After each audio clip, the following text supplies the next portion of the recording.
Umat Tuhan yang terkasih dalam Yesus Kristus, Shalom. Jumpa lagi pada malam ini 16 November 2021. Kita sudah menerima malam pemberian Tuhan. Dan sebelum kita beristirahat, baiklah kita ada di hadirat Tuhan supaya kita mendengarkan kebenaran firman-Nya. Mari kita berdoa. Bapa, kami menyatakan syukur dan sembah kami ke hadapan hadirat-Mu. Sebab kami sungguh merasakan betapa Tuhan sungguh mengasihi kehidupan kami umat manusia. Dan terus berjuang untuk menyelamatkan kehidupan kami. Karena itu kami bersyukur untuk kasih dan anugerah-Mu. Kami sudah menerima malam pemberian-Mu. Sebelum kami beristirahat, kami mau mendengarkan kebenaran firman-Mu. Karena itu datanglah dan berkati kami sekalian. Demi Kristus yang adalah firman yang hidup itu, padamu kami berdoa dan menyambut firman-Mu. Amin.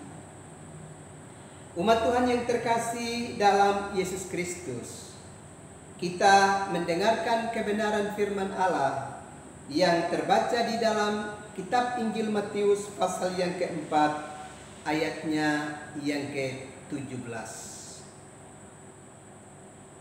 Sejak waktu itulah Yesus memberitakan, bertobatlah sebab kerajaan sorga sudah dekat. Umat Tuhan yang terkasih dalam Yesus Kristus, dalam perenungan pada malam yang lalu, dalam 2 Timotius pasalnya yang keempat ayat yang ketiga, kita sudah belajar bahwa sudah waktunya kita harus tinggalkan berbagai-bagai perilaku kehidupan kita yang tidak kudus di hadirat Tuhan, supaya kita benar-benar mempersiapkan diri kita untuk menyambut kedatangan Kristus. Sebab kita tidak bisa menyambut kedatangan Kristus dalam keadaan di mana kita terus terikat dengan dosa di dalam keseharian hidup kita. Karena itu kita mesti berjuang untuk keluar dari perangai hidup kita yang lama dan berusaha sedapat mungkin untuk mengikuti kehendak Tuhan di dalam hari-hari hidup kita di bumi ini. Malam ini kita punya kesempatan untuk belajar lagi dalam Injil Matius pasal 4 ayatnya yang ke-17. Dan bagian ini mengingatkan kepada kita supaya kita mesti mengalami pertobatan di dalam hidup kita. Kita ingat bahwa seruan bertobat adalah perkataan pertama yang Yesus menyatakan pada saat Dia memulai karya pelayanannya di bumi ini bagi kehidupan kita umat manusia.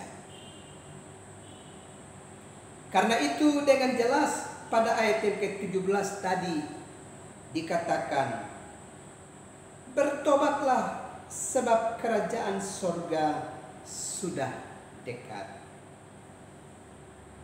Memang sebelumnya seruan pertobatan itu sudah disampaikan oleh Yohanes Pembaptis ketika dia memulai karya pelayanan bagi kehidupan umat Israel di padang gurun Yudea.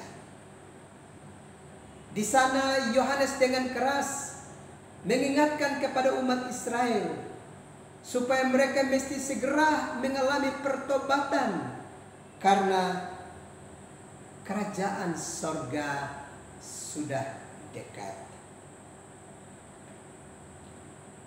Kita bisa perhatikan itu di dalam Injil Yohanes, di dalam Injil Matius pasalnya yang ketiga, ayatnya yang kedua. Bertobatlah sebab kerajaan sorga sudah dekat. Bapak, Ibu, saudara-saudara yang terkasih di dalam Yesus Kristus, itu berarti pertobatan bagi kehidupan kita umat manusia adalah sesuatu yang dikehendaki oleh Allah untuk kita kerjakan di dalam kehidupan kita selagi nafas kehidupan masih Tuhan percayakan untuk kita miliki di tengah-tengah kehidupan dunia ini. Kita mesti sadar bahwa apa akibat dari dosa bagi kehidupan kita umat manusia. Roma 6 ayat yang ke-23 telah dengan tegas mengingatkan kepada kita bahwa upah dosa adalah maut. Itu berarti kita mesti selalu ingat bahwa jika kita melibatkan diri kita dalam perbuatan-perbuatan dosa, maka itu tidak dapat menolong keselamatan hidup kita, sebab dia hanya mengantarkan kita dalam kematian kekal. Itulah sebabnya Yohanes Pembaptis di saat memulai pengajarannya di padang gurun Yudea kepada umat Israel menyerukan supaya umat itu segera mengalami pertobatan. Dan seruan itu tentu tidak hanya datang kepada saudara-saudara kita pada zaman itu, tapi seruan itu tentu datang juga kepada kita manusia modern masa kini di abad ini. Sebab kita masih juga terus terlibat dalam berbagai-bagai perbuatan dosa di dalam kehidupan kita. Itu berarti seruan bertobat yang disampaikan oleh Yesus dalam Injil Matius pasal yang keempat ayat yang ke-17 sangat relevan bagi kita sekarang ini, bahwa kita harus mengerjakan ini di dalam kehidupan kita.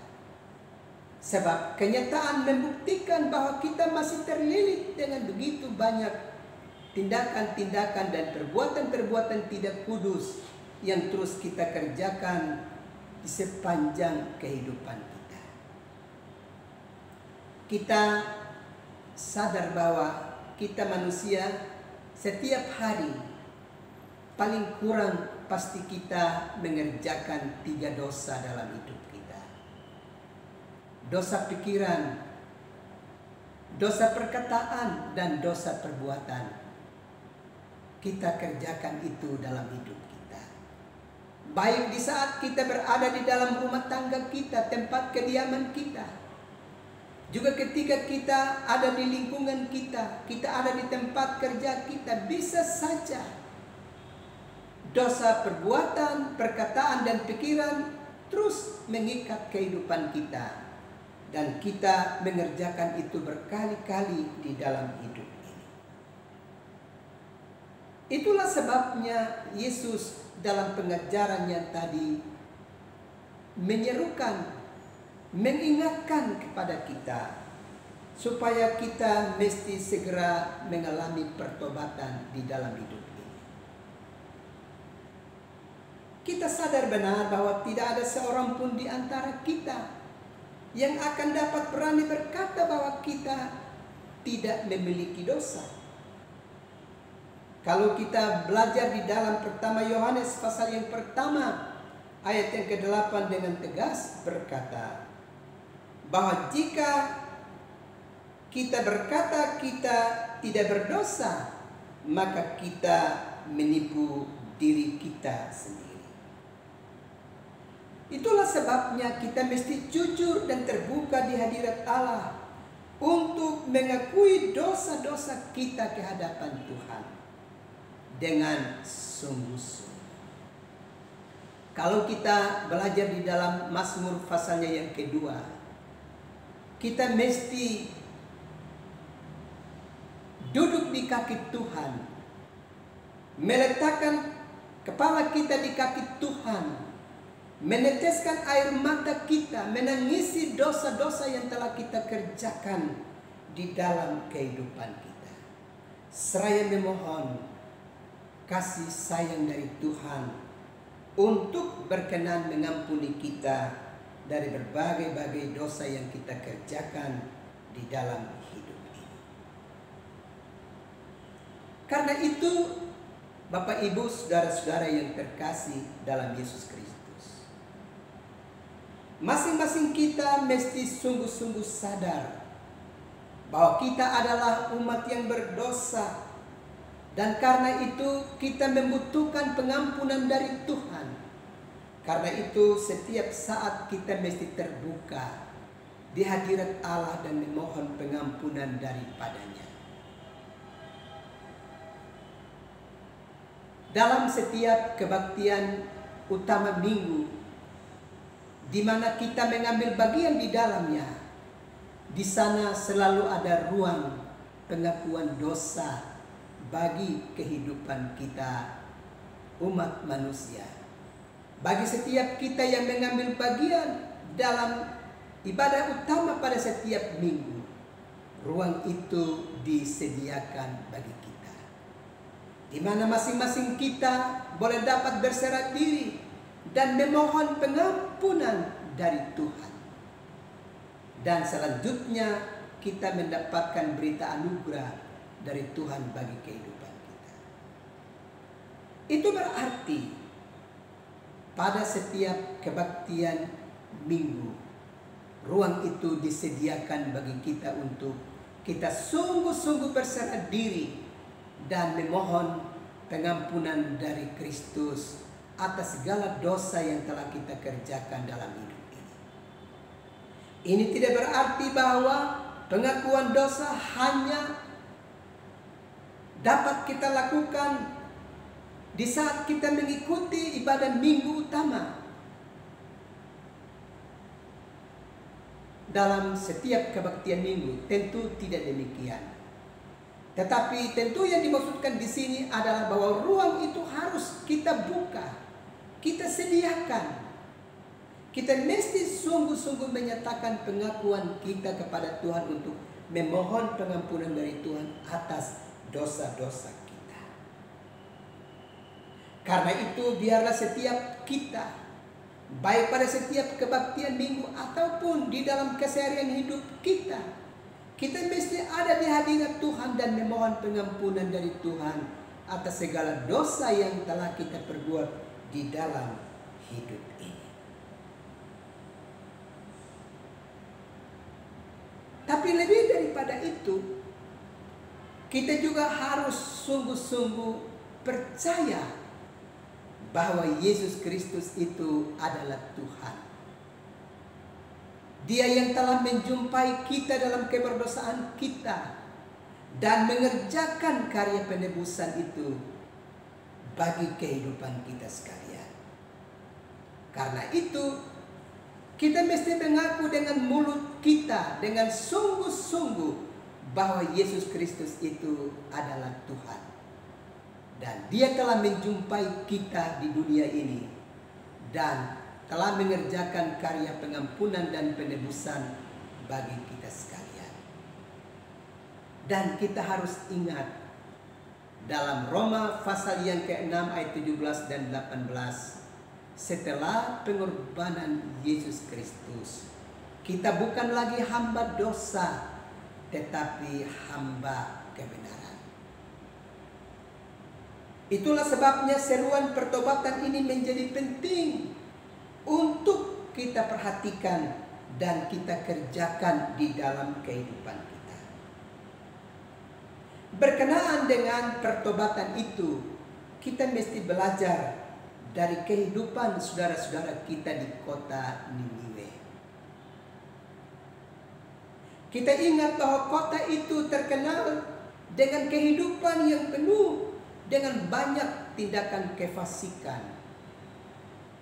Tetapi pada saat warta keselamatan diberitakan kepada mereka. Mereka menyambut itu dan sungguh-sungguh menyatakan pertobatan di dalam kehidupan mereka. Dan kita ingat pada waktu itu Raja Niniwe turun bersama dengan rakyatnya. Dia juga melepaskan pakaian kerajaannya dan duduk di Abu dan memohon dengan total pengampunan dari Tuhan. Memohon supaya Allah mengampuni dosa-dosa mereka dan memberkati kota dan negeri di mana mereka hidup di dalamnya. Itu berarti pertobatan menjadi penting, tapi bukan sekedar sebuah seruan-seruan yang disampaikan kepada kita. Mesti ada sambutan dari setiap kita yang sadar bahwa memang kita sedang terlilit dengan begitu banyak beban dosa dalam hidup kita. Kita harus menindaklanjuti dengan permohonan pengampunan kepada Tuhan. Duduk di kaki Tuhan dan berserah diri dan menyatakan pertobatan itu dengan total di dalam hidup kita. Karena itu kita mesti belajar dari saudara-saudara kita di kota Niniwe yang telah menyatakan pertobatan yang sungguh-sungguh kepada Tuhan. Atau kita juga belajar pertobatan dari Raja Daud. Ketika Raja Daud ditegur oleh Nathan bahwa dia telah melakukan sesuatu yang keji di hadirat Tuhan, maka Daud meminta pengampunan dari Tuhan. Bahkan berhari-hari dia menangisi kesesatan hidupnya. Dan dia terus bertelut dan memohon kasih karunia Allah untuk mengampuni dia dari kesesatan hidupnya. Dan dia ternyata tidak mengulangi lagi perbuatan dan dosa yang sama di dalam kehidupannya. Ini menjadi penting untuk kita perhatikan di dalam kehidupan kita. Itulah sebabnya kalau kita belajar di dalam Injil Yohanes pasal yang ketiga ayatnya yang ke-8 dengan tegas mengingatkan kepada kita bahwa dalam Injil Matius pasalnya yang ketiga ayatnya yang ke-8 dengan tegas mengatakan kepada kita bahwa pertobatan harus dilanjutkan dengan menghasilkan buah dari pertobatan itu. Perhatikan baik-baik dalam Injil Matius pasalnya yang ketiga ayat yang ke-8. Jadi hasilkanlah buah yang sesuai dengan pertobatan. Itu berarti kalau kita sudah mengakui dosa-dosa kita dan menyatakan pertobatan, maka tindak lanjut dari kehidupan kita adalah kita harus menghasilkan buah-buah sesuai dengan pertobatan kita yang sungguh-sungguh. Ini harus kita lakukan dengan sungguh-sungguh di dalam kehidupan kita. Kita tidak bisa dapat menyatakan mengaku dosa hari ini dan memohon pengampunan, dan selanjutnya besok atau minggu depan atau bulan depan atau tahun depan mengulangi lagi perbuatan dosa yang sama di dalam kehidupan kita. Sekali kita menyatakan pertobatan, kita mesti total meninggalkan itu di dalam hari-hari hidup kita. Sekali lagi, ini harus kita lakukan sebab kerajaan sorga sudah dekat. Ingat baik-baik perkataan Yesus tadi, bertobatlah sebab kerajaan sorga sudah dekat. Kita harus segera bertobat karena kerajaan sorga sudah dekat. Kedatangan Tuhan sudah dekat bagi kehidupan kita. Kita tidak bisa melakukan sesuatu kalau Yesus sudah datang. Kita tidak bisa dapat lagi menyatakan sesuatu yang hidup kita. Sekaranglah waktunya. Sebelum dia datang, inilah kita segera mengambil keputusan untuk percaya sungguh dengan dia. Oh, dia adalah Tuhan dan Juru Selamat. dan bertobat dari cara-cara hidup kita yang keji. Mari segera kita lakukan ini. Sekali lagi, bertobatlah sebab kerajaan sorga sudah dekat. Amin. Mari kita berdoa. Bapa, kami menyadari dengan sungguh bahwa hidup kami masih terlilit dengan berbagai-bagai perbuatan dosa dalam hidup kami. Baik dosa pikiran, perkataan, dan perbuatan masih terus kami kerjakan sampai dengan sekarang ini. Karena itu kami bersyukur untuk kebenaran firman-Mu yang terus mengingatkan kami supaya kami mesti segera bertobat sebab kerajaan sorga sudah dekat. Terima kasih Tuhan untuk peringatan dan panggilan kudus-Mu untuk kami mengerjakan bagian kami. Terima kasih Bapa, malam sudah menjadi bahagia buat kami. Sesaat sebentar kami akan beristirahat. Karena itu datanglah ya Bapa, tumpangkanlah tangan-Mu ke atas kami dan berikanlah Roh-Mu terus menguasai kehidupan kami, supaya Roh itu menuntun kami untuk hidup di dalam kebenaran dan mengalami pertobatan total dalam hidup kami. Terima kasih Tuhan. Ini doa kami, ini sembah kami demi Yesus Kristus yang adalah Tuhan dan Juru Selamat kami.